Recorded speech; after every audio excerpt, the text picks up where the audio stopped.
नमस्कार, डॉक्टर दीपक गोयल चैनल पर आपका स्वागत है। कृपया डिस्क्लेमर पढ़ लीजिए। आज हम जिस विषय पर बात करेंगे वो बहुत ही इम्पोर्टेंट है, इसीलिए इस वीडियो को अंत तक ध्यान से देखिए, बार बार देखिए और नोट्स बनाइए। ओवरवेट और ओबेसिटी का अर्थ है अबनॉर्मल या अत्यधिक फैट का जमा होना जो हमारे सेहत के लिए हानिकारक होता है। अगर बॉडी मास इंडेक्स BMI 25 से ऊपर हो तो इंसान को ओवरवेट कहा जाता है और 30 से ऊपर हो तो ओबीस कहा जाता है। लेकिन ओबेसिटी प्रिवेंटेबल है। BMI यानी बॉडी मास इंडेक्स, ये वैल्यू इंसान के वज़न और कद से प्राप्त होती है। आप देख सकते हैं BMI के भिन्न रेंजेस को क्या कहा जाता है।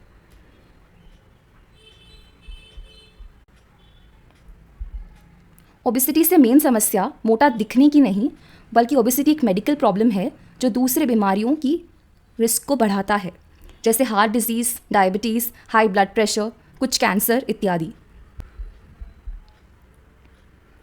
ओबेसिटी और ओवरवेट से जुड़े health risk: type 2 diabetes, high blood pressure, heart disease and stroke, high cholesterol, gall bladder disease, sleep apnoea, osteoarthritis, fatty liver disease और कैंसर। हम वेट लॉस की बात करेंगे इस वीडियो में, वो हर चीज़ जो आप जानना चाहते हैं।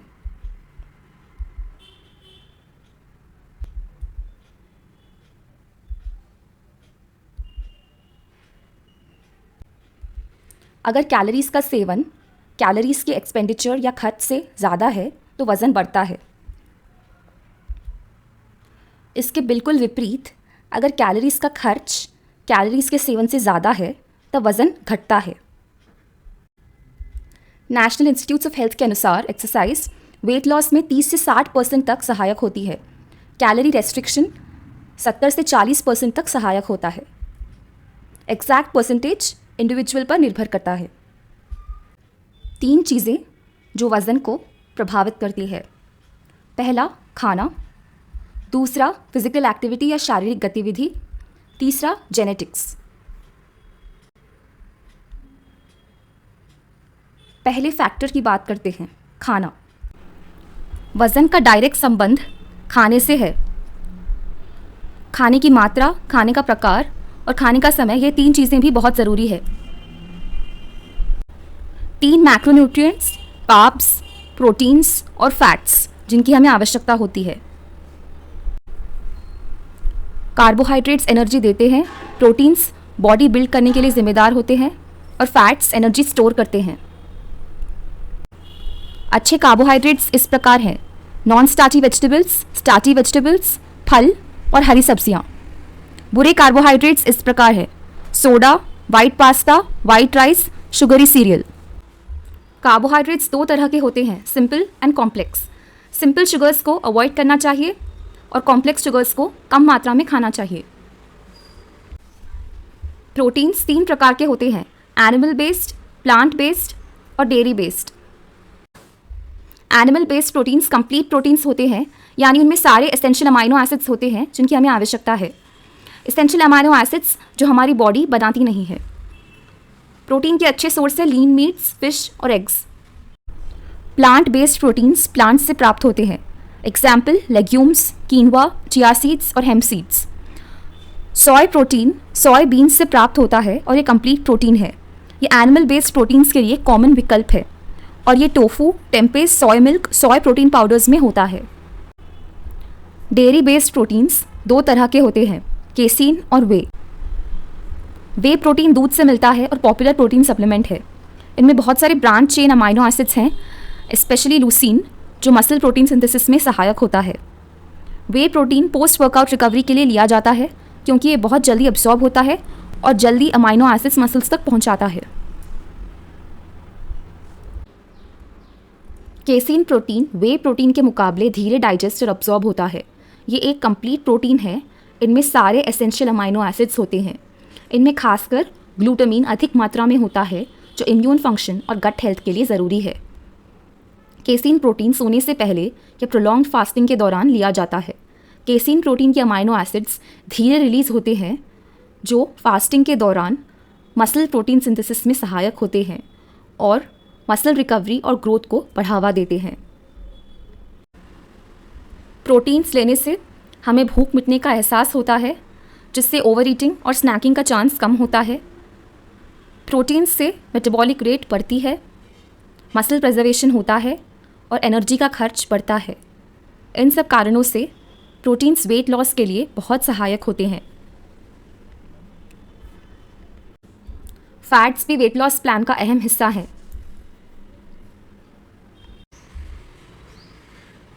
ट्रांस फैट्स वाला खाना बिल्कुल ही नहीं खाना चाहिए।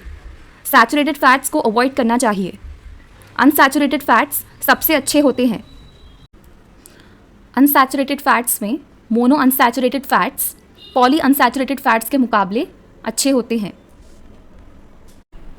अनसैचुरेटेड फैट्स डायबिटीज़ और ओबेसिटी के डाइट प्लान का अहम हिस्सा है। कार्बोहाइड्रेट्स लेने से शुगर लेवल्स बढ़ती हैं, इंसुलिन सेक्रीशन होता है, शुगर कम होती है और भूख लगती है। अनसैचुरेटेड फैट्स लेने से शुगर लेवल्स नहीं बढ़ती, इंसुलिन सेक्रीशन नहीं होता, भूख नहीं लगती। सीरियल्स के नाम और उनके calories. Pulses, vegetables, non vegetarian खाने के calories. Savoury snacks, chutneys, sweets and desserts.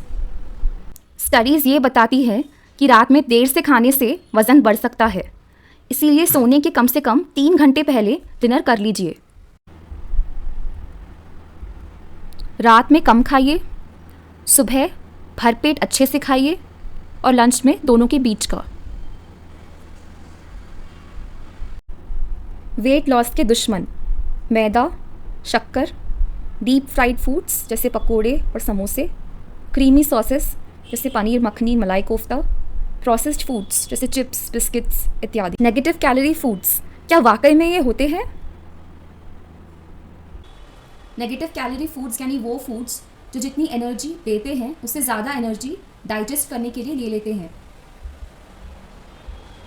हर तरह के खाने को डाइजेशन, अब्सॉर्प्शन और मेटाबॉलिज्म के लिए थोड़ी एनर्जी की ज़रूरत होती है। नेगेटिव कैलोरी फूड्स खाने से कैलोरीज खर्च होती हैं, इस बात का कोई वैज्ञानिक प्रमाण नहीं है। इंटरमिटेंट फास्टिंग यानी ऐसा ईटिंग पैटर्न जिसमें कुछ देर के लिए लगातार भूखा रहा जाता है और फिर खाया जाता है। इंटरमिटेंट फास्टिंग ये नहीं बताती कि क्या खाना चाहिए, बल्कि कब खाना चाहिए ये बताती है। इंटरमिटेंट फास्टिंग के कई तरीके हैं: alternate day fasting, periodic fasting और time restricted feeding. Intermittent fasting disease को प्रिवेंट करने में और वेट मैनेजमेंट में सहायक हो सकती है। इंटरमिटेंट फास्टिंग हार्ट डिसीज़ के रिस्क फैक्टर्स को बेहतर कर सकती है, वेट लॉस हो सकता है और ब्लड शुगर कंट्रोल करने में मदद कर सकती है। लेकिन इससे कुछ साइड इफ़ेक्ट्स भी हो सकते हैं, जैसे भूख लगना, कब्ज़, चिड़चिड़ापन, सिर दर्द और बैड ब्रेथ। इंटरमिटेंट फास्टिंग पर अलग से चर्चा करने की आवश्यकता है। कीटो डाइट एक हाई फैट, लो कार्बोहाइड्रेट डाइट है जो कुछ लोगों को वज़न कम करने में, ब्लड शुगर कंट्रोल करने में और एक्ने कम करने में मदद कर सकती है। कीटो डाइट से भूख मिटने का एहसास होता है, कुछ लोगों का अब्डोमिनल फैट कम हो सकता है और एथलेटिक परफॉर्मेंस बेहतर हो सकती है। लेकिन कीटो डाइट से न्यूट्रिएंट की कमी, कॉन्स्टिपेशन, फैटीग, सिर दर्द, ब्रेन फॉग और अपसेट स्टमक हो सकता है। दूसरा फैक्टर जो वेट को प्रभावित करता है वो है फिजिकल एक्टिविटी। ये कुछ एक्टिविटीज़ हैं और उनसे होने वाली एनर्जी का खर्च।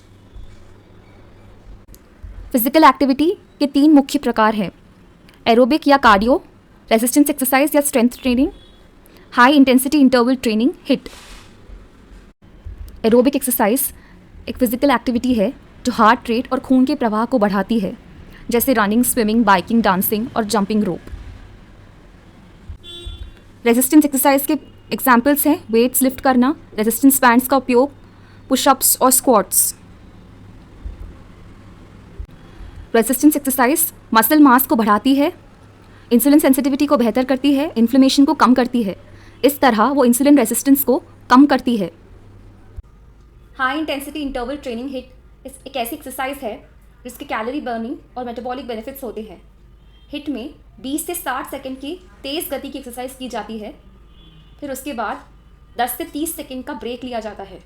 ऐसा बार बार किया जाता है। कैलोरी बर्निंग के लिए हिट असरदार है, पर स्ट्रेंथ ट्रेनिंग और रेगुलर कार्डियो एक्सरसाइज दोनों करने से वेट लॉस और ओवरऑल फिटनेस का संपूर्ण लाभ मिलता है।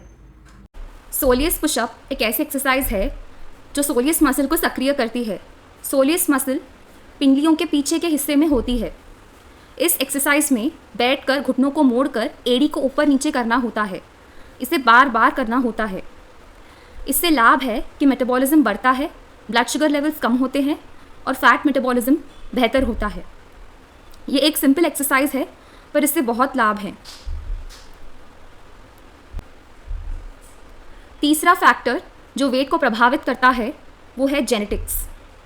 जेनेटिक्स आपकी ओबेसिटी के लिए जिम्मेदार हो सकती है।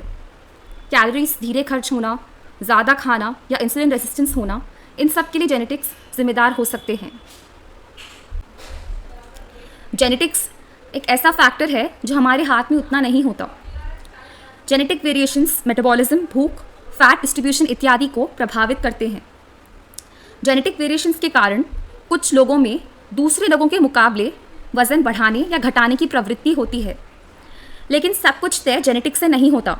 एनवायरमेंटल फैक्टर्स का प्रभाव भी वज़न पर होता है। ये कुछ जीन्स हैं जो वेट गेन के लिए जिम्मेदार हो सकते हैं। खराब जीन्स के असर को अच्छे वेट लॉस प्लान द्वारा कम किया जा सकता है। तो बहाना मत बनाइए कि मेरा वेट मेरे जीन्स के कारण इतना ज़्यादा है। आप चाहें तो आपका वेट कम कर सकते हैं। 1 किलो वेट घटाने के लिए आपको 7,700 कैलोरीज कम खाने होंगे। प्रतिदिन 500 कैलोरीज कम खाने से 15 दिन में 1 किलो वज़न घट जाएगा। शुरू में वेट लूज़ करना उतना मुश्किल नहीं लगता, पर उस वेट को मेंटेन करना बहुत मुश्किल हो सकता है। इसीलिए वेट को लूज़ करने के लिए कठोर कदम उठाने से लॉन्ग टर्म में वज़न बढ़ भी सकता है। तो इसीलिए जो डाइट, एक्सरसाइज और लाइफस्टाइल में बदलाव आप चाहते हैं, उन्हें अपनी ज़िंदगी का हिस्सा हमेशा के लिए बना लीजिए। हर महीने 2 से 4 किलो घटाना एक ऐसा लक्ष्य है जो हम अचीव कर सकते हैं। हर रोज़ 500 से 700 कैलोरीज कम खाइए। फिजिकल एक्टिविटी को बहुत धीरे बढ़ाइए। मील्स को स्किप मत कीजिए, क्योंकि इससे फूड क्रेविंग और ओवर ईटिंग हो सकती है। वेट लॉस के लिए खाने को धीरे धीरे खाना और अच्छे से चबाना बहुत ज़रूरी है। तृप्ति महसूस करने के लिए या भूख शांत करने के लिए लेप्टिन नाम का हार्मोन जिम्मेदार होता है। जब हम धीरे खाते हैं तो तृप्ति के सिग्नल को ब्रेन तक पहुंचने का टाइम मिल जाता है। इससे ओवर ईटिंग कम होती है, हम कैलोरीज कम लेते हैं और डाइजेशन बेहतर होता है। हर गस्सी को 20 से 30 बार चबाने की आदत रखिए।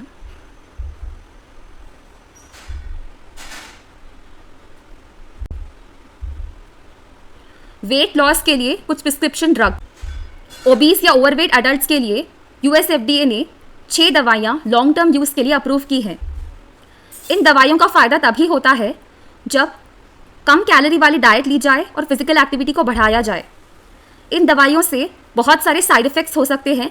कुछ साइड इफ़ेक्ट्स तो बहुत सीरियस भी होते हैं। तो एक्सपर्ट को डिसाइड करने दीजिए कि कौन सी दवा आपके लिए सही है।